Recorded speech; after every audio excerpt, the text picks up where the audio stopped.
10 minutes past 9 a.m. Central African time. Welcome back. You are tuned into News and Views on Salam Media. It's the second hour of the show. My name is Zaid Jadwat. I'll be keeping you company up until around 10 a.m. this morning. So, we've been looking at the situation in Palestine for a while now, and lots of developments, and sadly, lots of deaths, killings, really, murders, really, massacres, really. And there's been a lot of action. I think this really has Israel's atrocities and bombardment of the Gaza Strip really has awakened the global conscience like never before. And we're seeing a lot of action taking place across the world, no less in South Africa as well. St. George's Cathedral Dean Father Michael Wieder has actually started a fast in solidarity with the people of Palestine. So marching is one way to do it, as we spoke earlier on to Ward 29 Councillor Imtiaz Lunat about a solidarity walk. But there's also another way, and that is fasting. Dean Father Michael Wieder joins us this morning on the show. Thank you so much, and welcome to Salam Media. Hi, good morning and salams to you and all your listeners. It's a pleasure to have you on the show this morning. You started fasting in solidarity with the people of Palestine. I think it was towards the end of November, and this will continue towards the end of this month. Talk to us about the inspiration behind this action. The fast started on the 29th of November, Wednesday, and it coincided with the Palestine or International Day of Solidarity with Palestine. And it arose out of my conviction increasingly as I saw the monstrosity of the IDF's just sheer intentional, focused bombardment of the people of Gaza, especially the young people, the children and the mothers. And so it's been confirmed it has been a very intentional target to hit that sector of the community, to a virtual human culling that was taking place. And that struck me as the nature of evil that was prevalent. And in fact, also the way the West, particularly, and sectors of our community, South African community, was largely either aloof or very silent on what was happening in Gaza. And I felt that the best way for me as an individual, given the distance from Gaza, was one way was to fast. And fasting is both a lament, a sense of expressed sadness of what is happening to us as humanity, and especially the affected persons.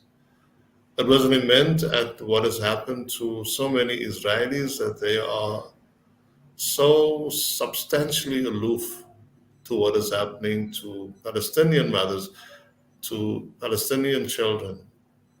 And it's also a protest, not to God, but to ourselves. And so, as much as the fast is a call to prayer for all of us collectively, it's also a protest towards us as human beings to recognize our shortcomings. And so, part of fasting as a protest is also confessional, that you recognize your own contribution to the cosmic nature of evil in globally, but also within our land.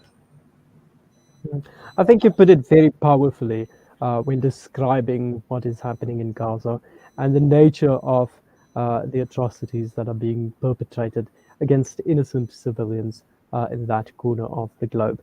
How has the fasting been for you? How are you managing with it so far?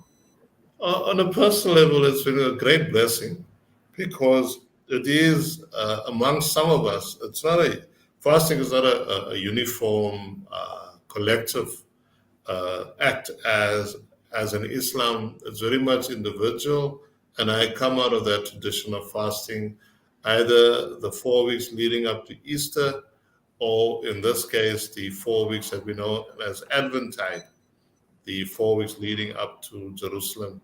So it helped me also focus internally on the nature of my priesthood, the nature of my faith, and what does the Christmas really mean in our lives? And we do that every year. And so my fast starts in the morning, and I'm allowed water. And then at about 6 o'clock at sunset, more or less on our time, I break it with a small plate of fruit and vegetables, and then throughout the night and so forth. So I eat one meal a day. Mm, yeah. Also, I think this ignites a conversation around religion in supporting the Palestinian cause. So, of course, there is the issue of, well, I think many people have been trying to make the point that what is happening in Gaza, what is happening in the occupied West Bank, what is happening in Palestine is not really something that has anything to do with religion. I think the understanding so far, sadly, has been that this is something Muslims versus Jews, Jews versus Muslims, these two religious groupings pitted against each other, and this is what is the cause of this conflict. But we know that is not correct. We know that there are Christians as well, just as well as Muslims in Gaza, that are coming under this constant bombardment. But from a solidarity point of view, and from the point of raising awareness about what is happening there, how can we spiritually activate ourselves and participate meaningfully in this very just cause? You know, the nature of religion is that it recognizes difference, it has established boundaries, it has clear creedal statements, and that demarcates how we see the Creator and how it determines often how we relate to our neighbor who is not Muslim, Christian, or Jew. My fundamental point of departure is if we embrace the understanding that we are three religions where we are a family of God of the Abrahamic faith, and we come from that tradition, then we look at, and in our faith, it says that how can you say you love God who you cannot see when you do not love your brother or your sister who you can see? And again, the concept of brother or sister is not about people that's got your skin color, your faith tradition, or your religion, or belong to another ethnicity.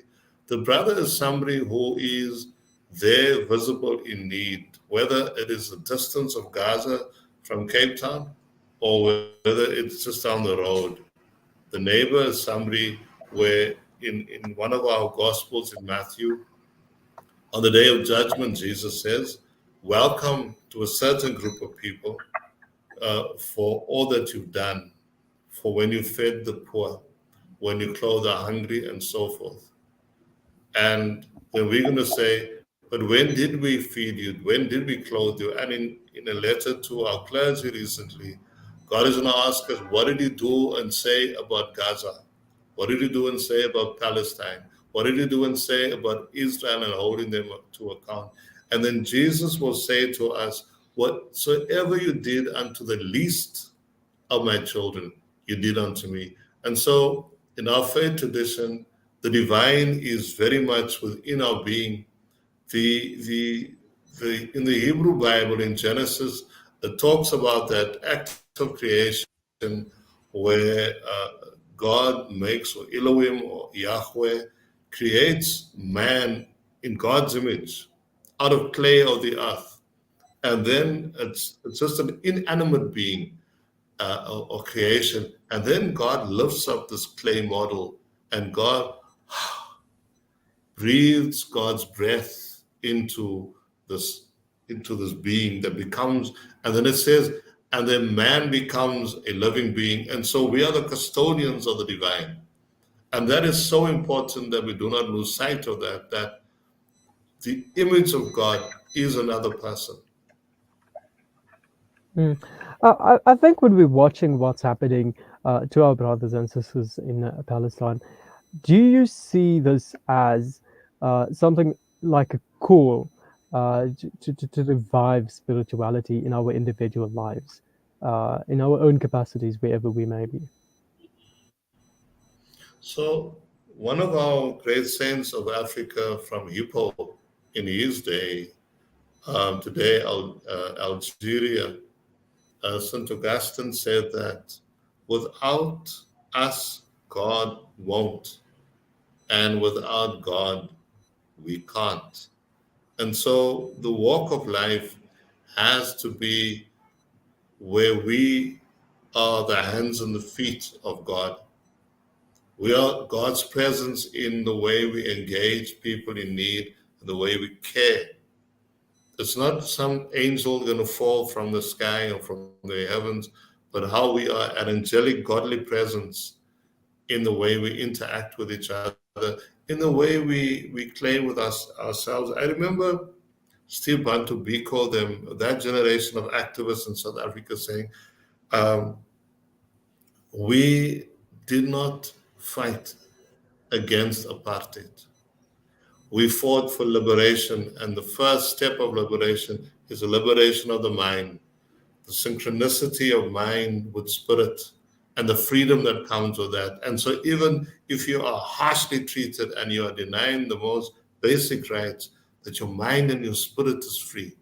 And spirituality is about the liberation of spirit and of mind, and to be present in the most harshest of conditions, to still be free and not to let the chains of oppression shackle and restrict you. Mm. All right, I think we'll park it at that. We'll take an ad break and continue with the conversation later on. But thank you so much for your time, Reverend Guido. Thank you very much. That was Reverend Michael Wieder, the Dean of St. George's Cathedral in Cape Town, speaking to us about his fasting journey in solidarity with the people of Palestine. Stay tuned. When we come back, we'll continue the conversation.